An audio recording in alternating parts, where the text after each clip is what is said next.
Is it? Ooh, it's coming at 11:45. I hope I'm live. Yeah, thank you guys for tuning in for my Madison Avenue tour. Today we're going to be walking from Front Street, hopefully past 3rd Street. But there's so much history on Madison Avenue, I don't know how much of it I can get into a 45-minute window, but going to cover as much as I can. This week we're trying something different with the sound. Instead of doing the camera or headphones, this time we're using an actual cord.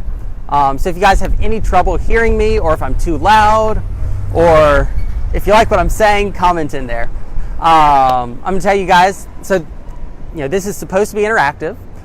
So if you have any questions, if you see something on the camera that you have a question about, or if I say something that you have a question about, type that in the comments section, and my cameraman will flag me down, and he'll tell me the question, and I'll respond to it. So of course we're starting this tour at the intersection of Front and Madison, where Cotton met banking. Of course, Front Street historically was known as Cotton Row. Memphis was, for a long time, from 1880 to 1920, Memphis was the cotton capital of the world. And from Court Street, which is about a block to the north from where we're standing, all the way down almost to Beale Street on the south, down Front Street, was known as Cotton Row. It was characterized by all of these 3-story tall buildings you see as you go down. Each level of the building had a different purpose. The first floor was for receiving the cotton crop itself. The second story was for auxiliary services like insurance or shipping on your cotton product. But the top floor of the buildings of Cotton Row were where the magic happened. The top floor had these northern-facing skylights. We're in the northern hemisphere, so we get sun from the east, the west, and the south. But the northern skylights would let in that soft light, that more ambient light, and they would use that to grade cotton. You grade cotton in use about 7 different criteria to grade cotton, everything from color to seed count to texture to strength. Sorry, loud truck driving by, and I don't like fighting with trucks. So they would, in the 3-story buildings, they would use first floor for receiving the cotton crop and some sales, second story for shipping services, and that third story, that top story, for the actual grading cotton itself. That's where the magic happened. So this was Cotton Row, and Madison and Cotton is where cotton met banking. You see, down Madison Avenue was the Wall Street of Memphis. That's where all of your banks were. That's why so many of your tall buildings cropped up along Madison Avenue in the first place. Because it was the banks, it was the financial sector that was pushing that vertical growth in downtown Memphis. From the late 1800s all the way up through the 1960s. That's where our tall buildings were really popping up. That's where they were really coming up. So this specific intersection, Front and Madison, just behind us is the public promenade. So you may or may not know, Memphis was founded as an American city in 1819. 9 years after our founding, our city fathers came together and they set aside a portion of land that ran between Front Street and the riverfront, and went from Union Avenue all the way down to Poplar Avenue. They set that aside as the public promenade. And it was set aside to be public use land now and forevermore, forbidding any type of commercial development. For a long time all you had up here was just kind of park space. And it was not your, what we think of parks today. It was just kind of unused space. Actually, a lot of people with the cotton industry would set their bales of cotton out on pallets inside of these parks. So the very first building to pop up on the promenade was the Courthouse, Customs House, and Post Office, which is right here. So this building was completed in 1885, and it was and actually what we see right now is not the original portion of the building.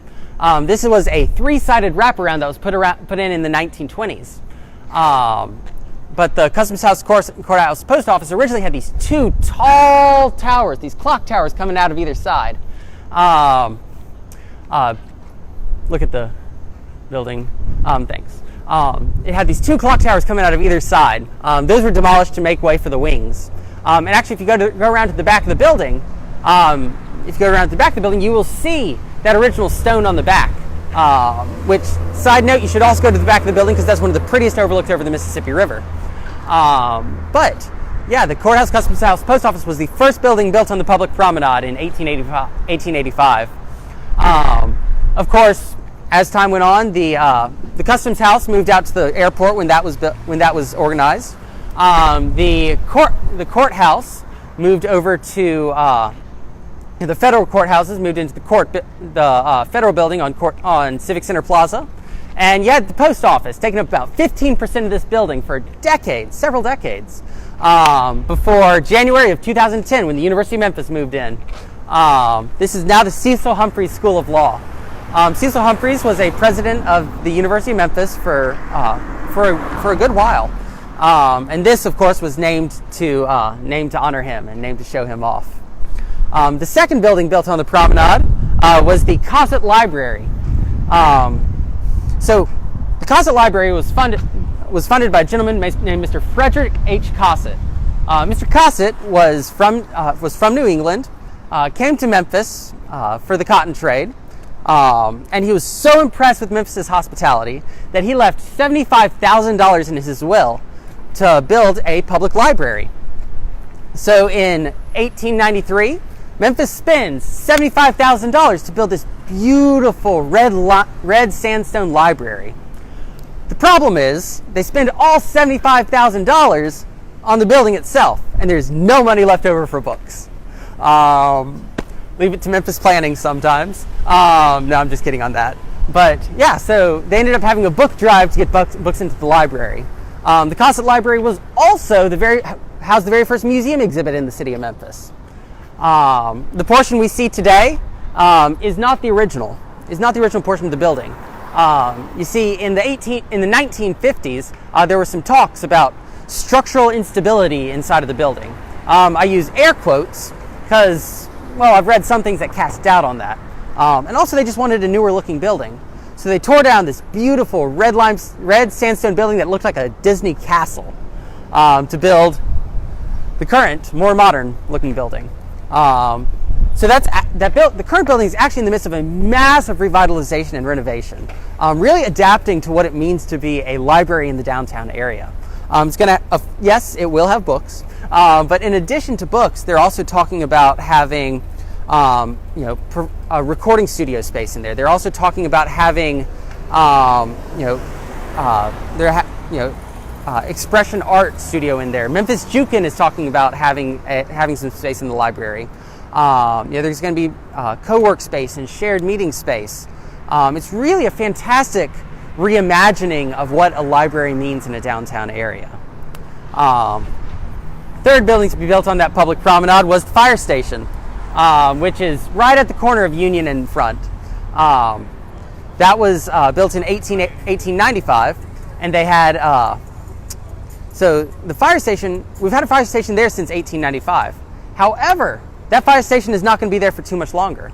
The Brooks Museum, about, I guess, 2 years ago now, announced a move to downtown Memphis.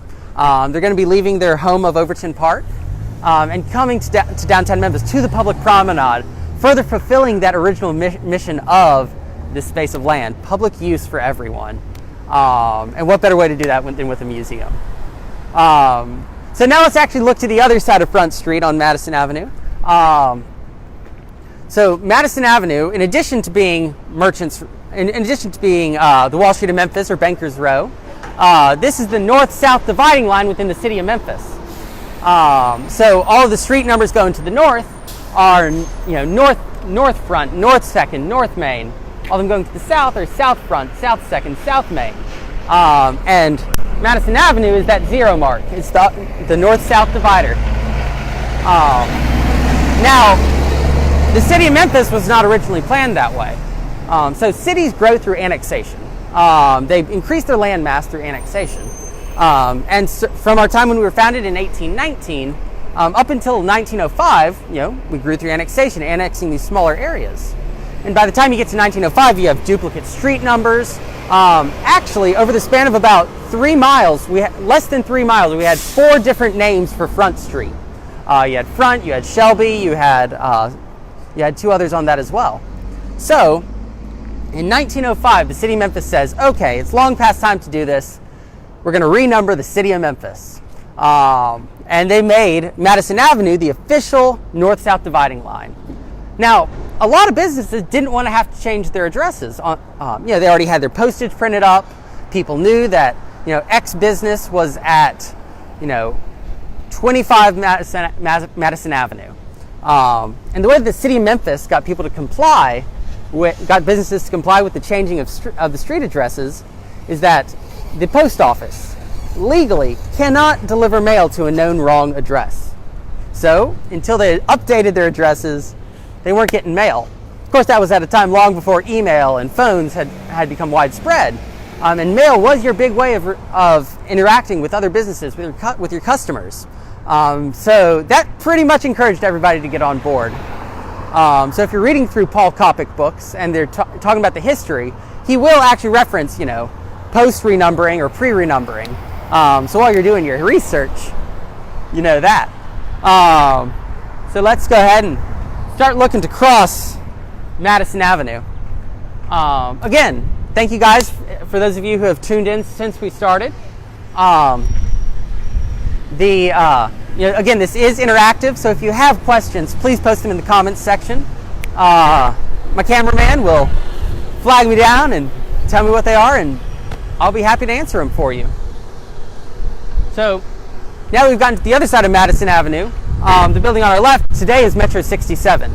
Today it's upscale apartments.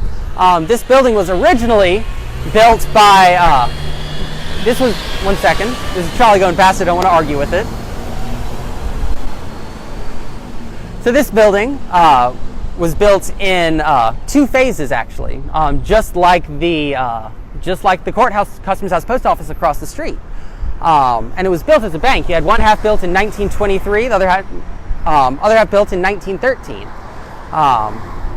We actually have 3 buildings over the span of about a block that were built in 2 phases. You have the U of M Law School, you have Metro 67, and then you have 10 South Main Apartments, which is just around the corner on Main Street between Madison and Monroe. That's 3 buildings built in 2 phases, which is kind of cool.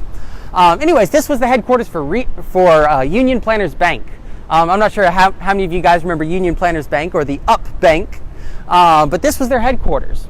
Although they had signage rights for the top of 100 North Main, their headquarters were not in that building. Their headquarters were right here.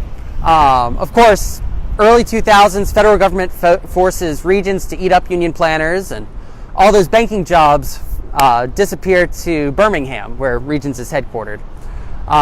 This building sat empty for a little bit, but of course it was reimagined, it was reinvented to be upscale apartments. And it's this beautiful stone on the exterior.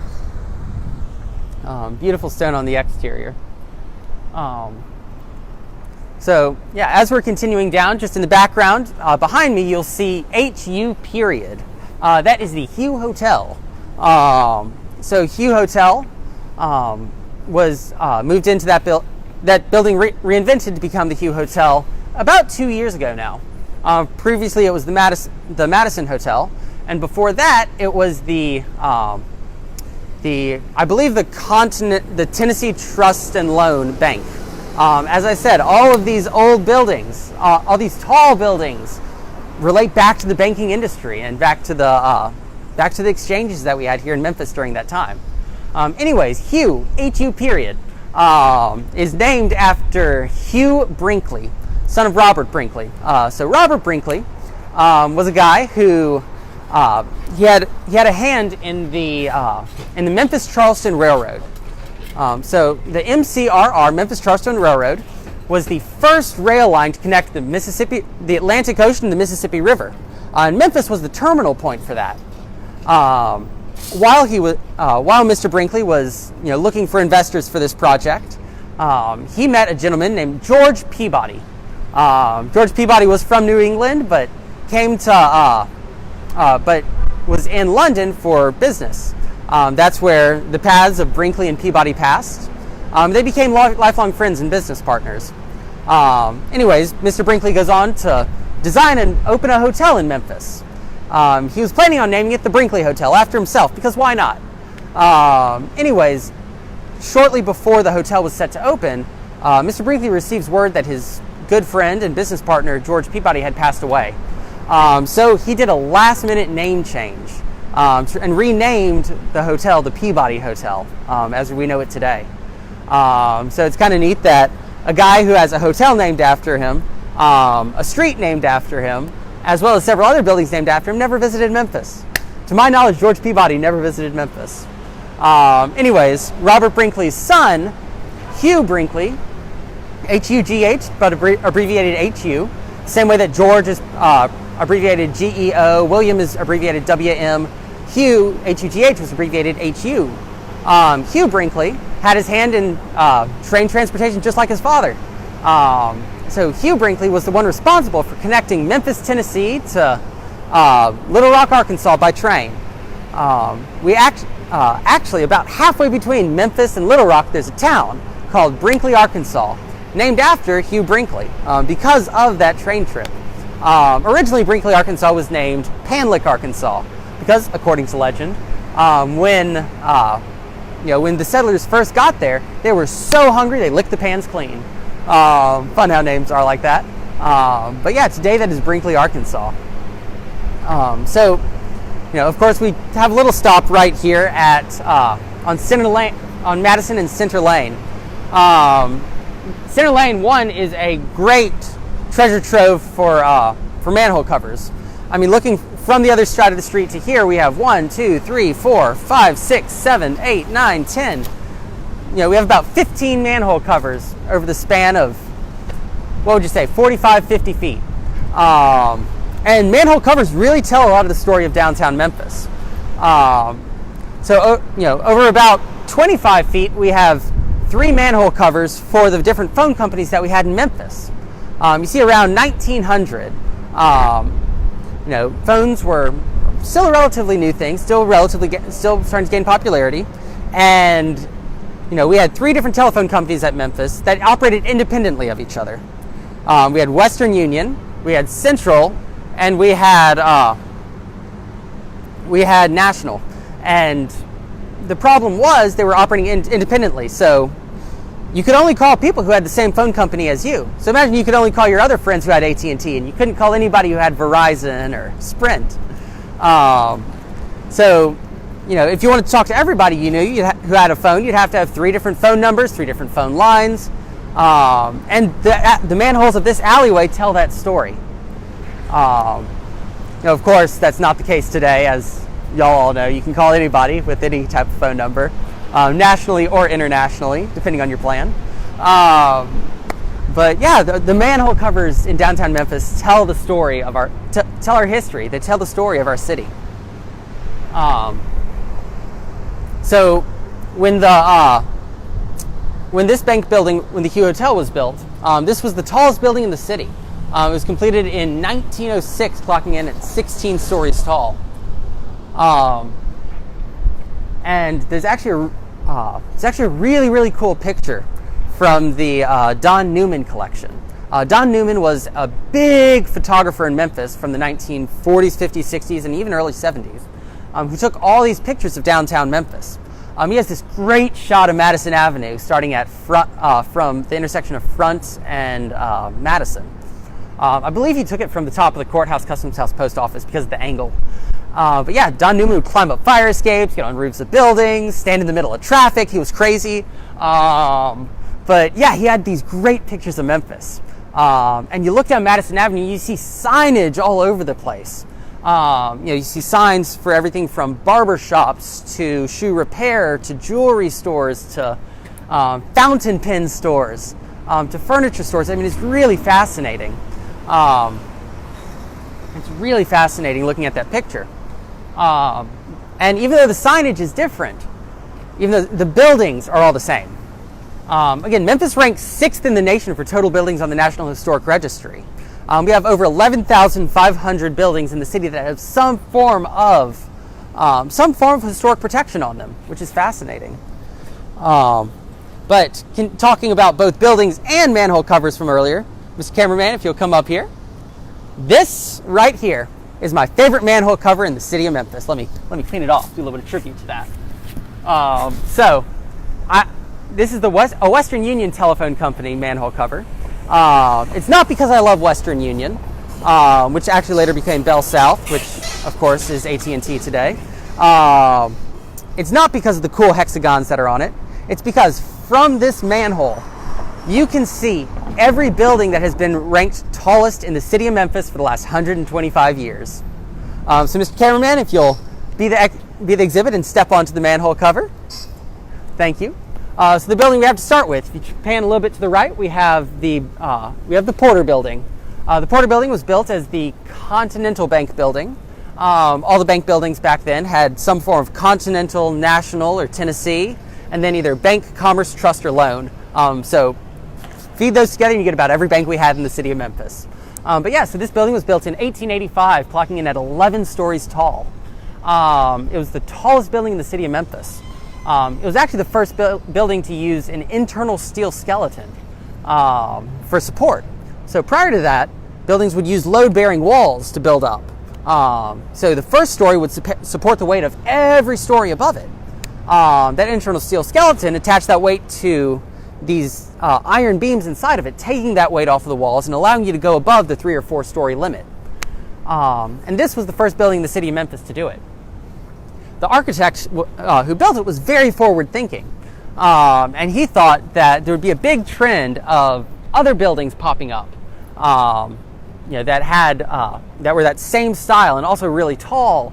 So he left the southern wall and the eastern wall totally without windows, because he expected other buildings to pop up right next to it that were tall. Unfortunately, that never came to be. But so we got a beautiful mural on this wall, and then they actually ended up putting in a couple of windows on the eastern side when they renovated the building in the 1980s to turn it into condos.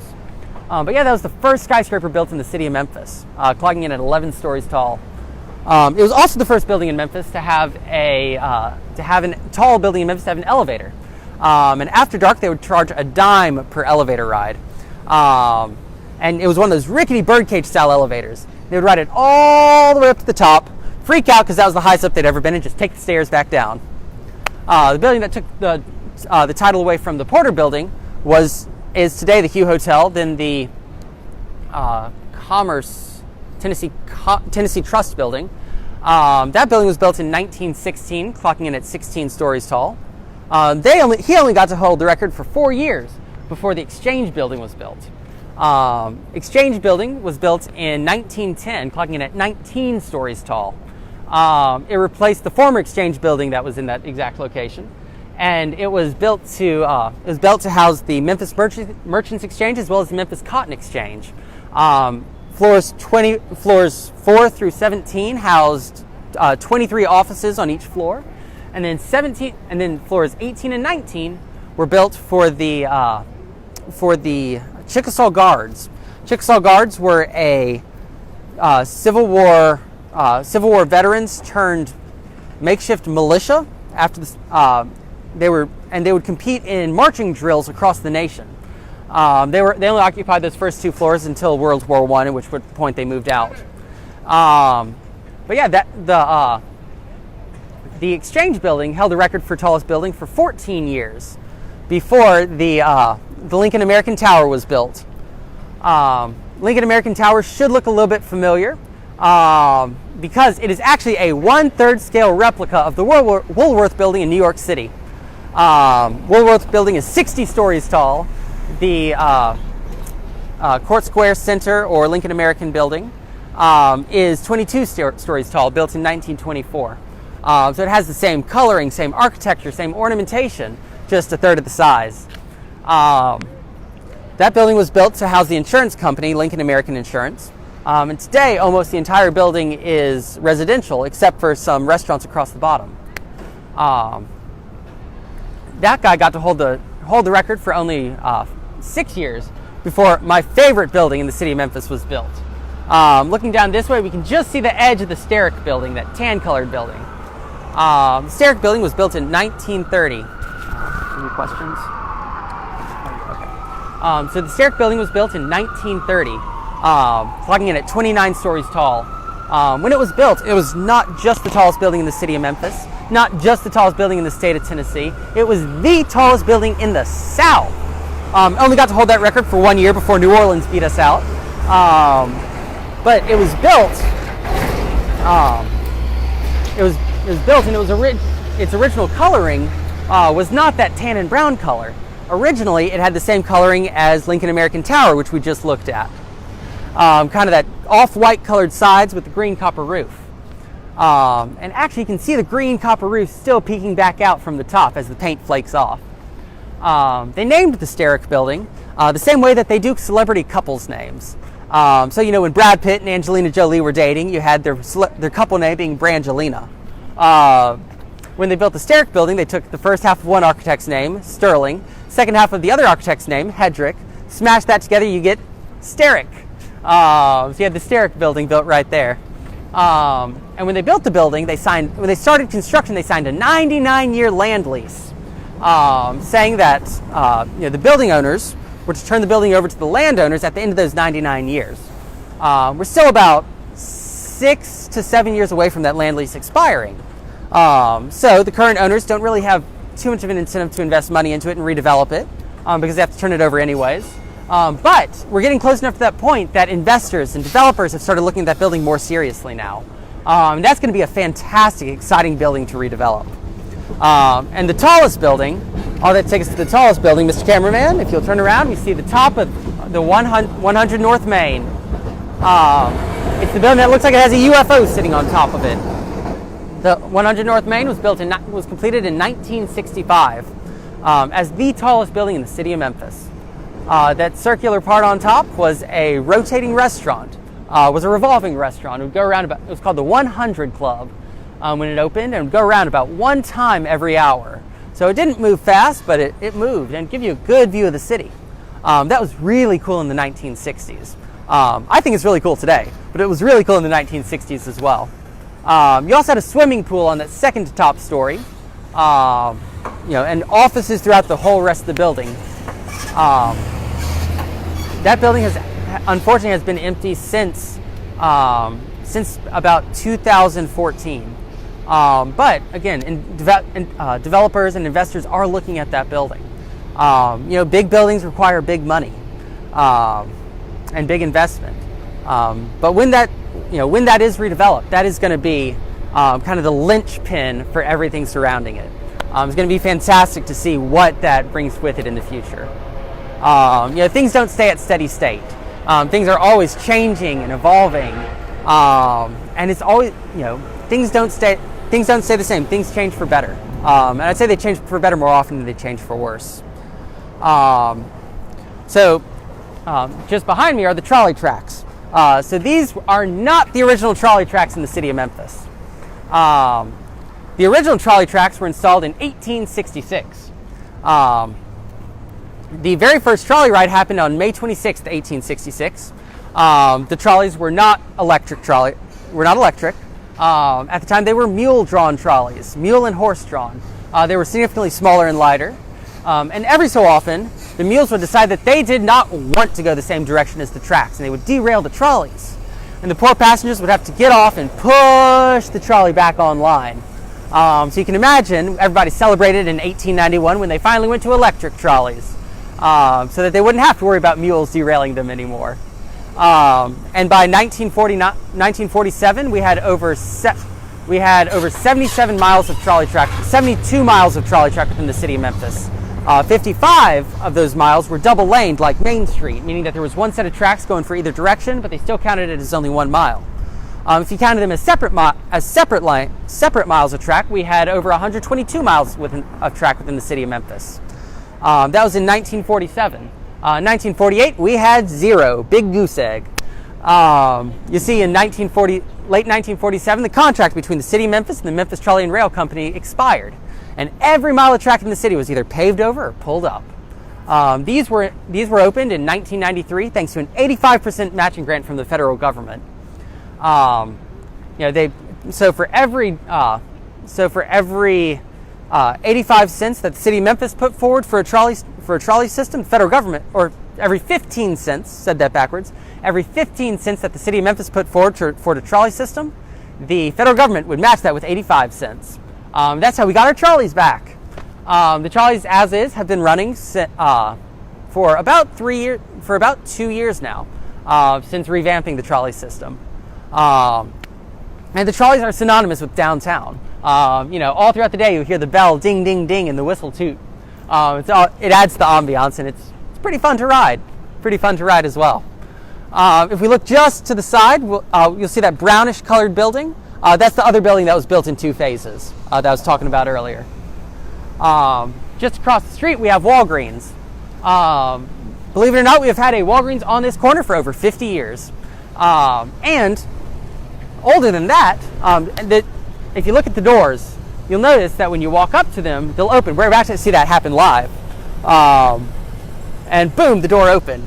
That site, not those exact doors, but that site was where the very first electric eye door was in the city of Memphis. That building on the corner was where the very first automatic door was, where you would walk up to it and it would open for you. Back in 1934. Got to happen at some point.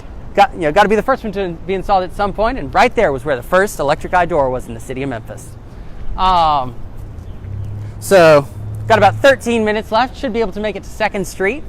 But of course, as we're heading down Memphis, we're actually getting ready to see a lot of development on this block.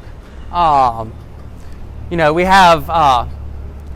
been seeing people coming in and out of some of these empty buildings, developers coming in and out of them, looking at them, looking to develop and bring more life back to Madison Avenue.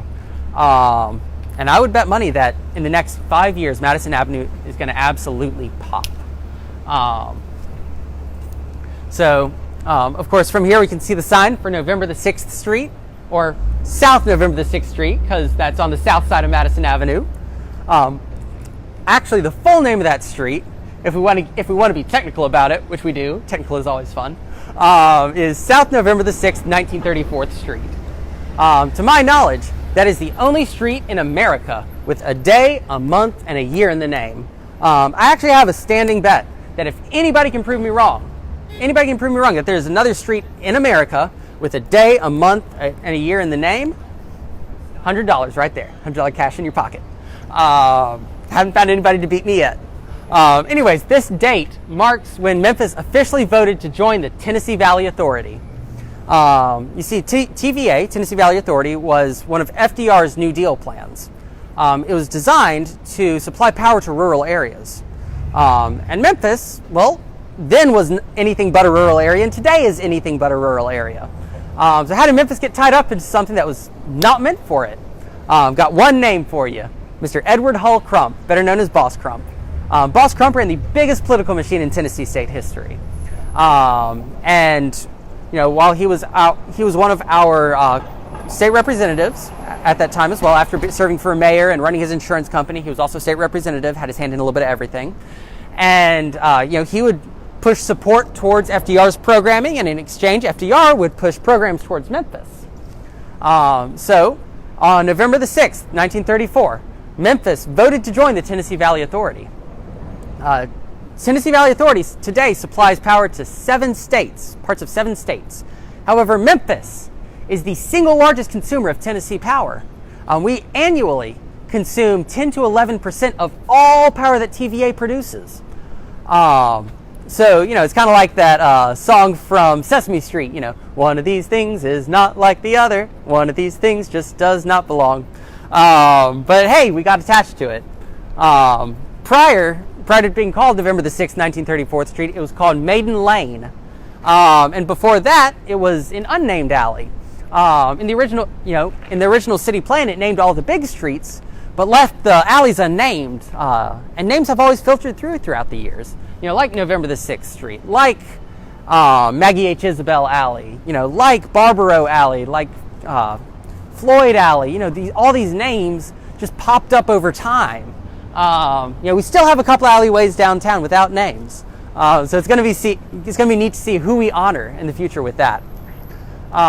So this building right here, step a little bit closer to the street, you'll be able to have a better view. This is the Federal Bake Shop building. Beautiful building, really unique looking building, because it's only about 1 room wide and 4 stories tall. Of course, it used to be accompanied by another building on the other side of it, before they tore that down to put in this garden space for the Goodwin building. But this building was the Federal Bake Shop. It was known for its donuts, for its cakes, for its bagels. It's also known for its explosions. In September of 1955, they were having some trouble with their gas grill in there, with their gas stove for cooking the bread, their gas oven. And the baker that day, I don't know if he had been dropped on his head as a child, or what was going on, but he decided to investigate the fact that the stove was not lighting. So he pulled out a match, lit the match to illuminate the inside of a gas stove. Boom! There was a huge explosion. Glass went flying everywhere. There were reports of hearing the blast from 3, 4, 5 blocks away.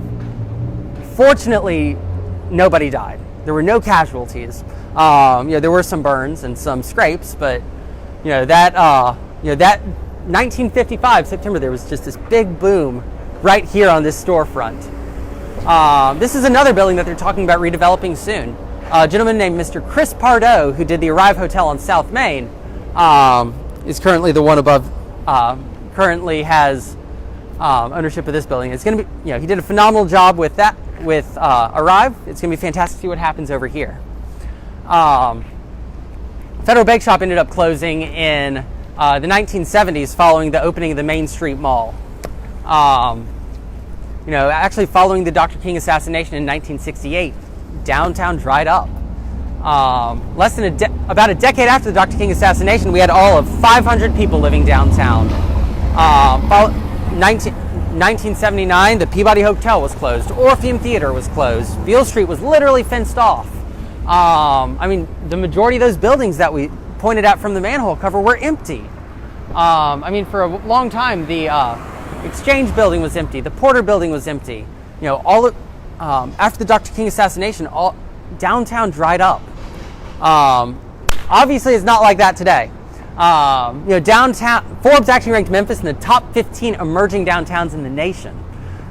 They gave us that ranking in 2013, and every criteria that they looked at to give us that ranking, we've only grown in those areas, whether it's residential population or tourism population or how our infrastructure is downtown.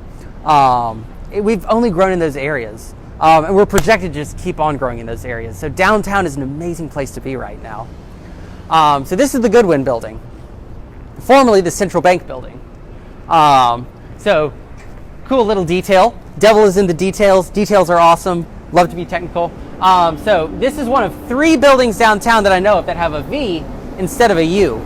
You have this building, you have the Falls building over on Front Street next to where we started, and you have the D. Army Bailey Courthouse. It's spelled Covrthouse. The reasoning is because they used letters from the Latin alphabet to do this. See, Latin alphabet was missing, didn't have J's and didn't have U's. So to try to harken back to more classical style architecture, more Roman inspired architecture, more Greek style inspired architecture, they used the alphabet that the Romans would have used. So instead of using a U, which was not invented in the 1st century CE, they used a V. Fun fact. So this is the Goodwin. This is the Goodwin building, but it's not the original Goodwin building. You see, the original Goodwin building is where First Tennessee is, and First Tennessee used to be right here. You see, in the 1960s, they did a land swap. You see, the Goodwin building needed more space. First Tennessee building needed more space. The Tennessee building had all the space that the Goodwin needed. So what they did was they did the land swap, tore down the original Goodwin building, and built the First Tennessee building in 1964. Actually, the First Tennessee Building was the first skyscraper built in 34 years during that time. After the Steric Building, it was 34 years before we had another skyscraper built, and it was 1964 when we had First Tennessee built. First Tennessee actually has an amazing, or I keep on saying First Tennessee, First Horizon now. They did a name change about a year ago. Anyways, First Horizon has an amazing history. It's the 14th oldest bank charter in the nation. And it was founded in Memphis as First National Bank during the Civil War. You see, when all these other cities were burning, when Atlanta was burning, when Birmingham was burning, when these other southern cities were burning, the Union forces were actually investing in the city of Memphis. And the economy was so good during wartime in a southern city that they opened up a bank that was successful. What other city could that happen in? Memphis. So any plans for the Steric Building? We don't. There are no concrete plans yet, but I have heard that they have started doing site tours of it for their investors. So it's going to be really interesting to see how that building is developed, how it is redeveloped. Keep on. If you want good information on development, of course, Downtown Memphis Commission website. DowntownMemphisCommission.com. They actually have a development map that they'll update. It shows recently completed projects that are in process, and projects in planning. Fantastic resource. So check in on that every so often. That'll keep you updated on a lot of the development happening downtown. So this of course brings us to 2nd Street. Got about 3 minutes left. I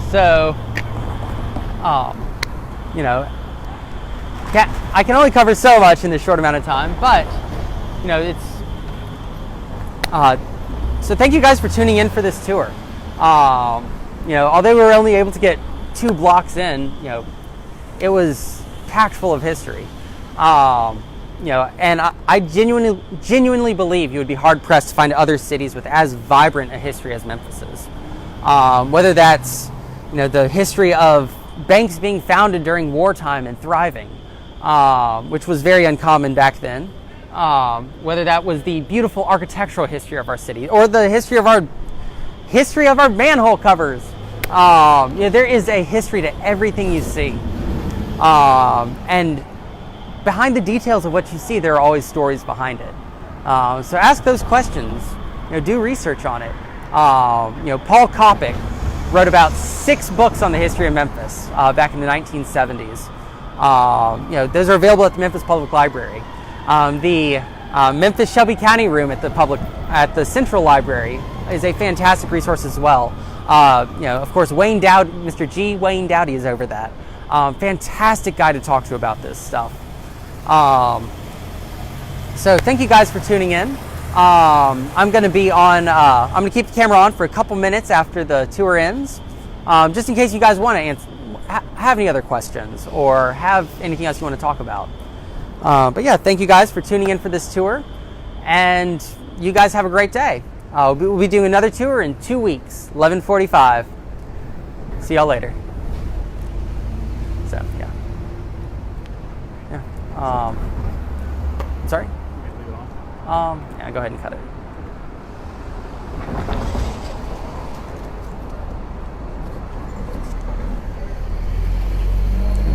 Finley.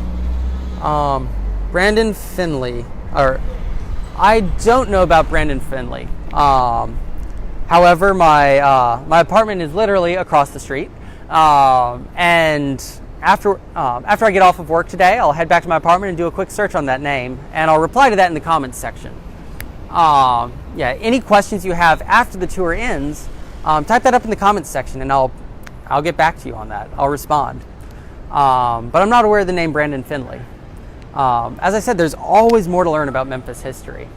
My predecessor, Jimmy Ogle, said that he could talk for over 100 hours straight without stopping to sleep or eat. Which, although he never put that to the test, he could do it. And he still didn't know everything there was to know about Memphis. So absolutely, I'm going to look into Brandon Finley. But yeah, cool. Well, I have to get back to my office. I'm sure you guys have to get back to work as well. Thank you for tuning in, and leave comments and I'll respond to those questions. Y'all have a great day.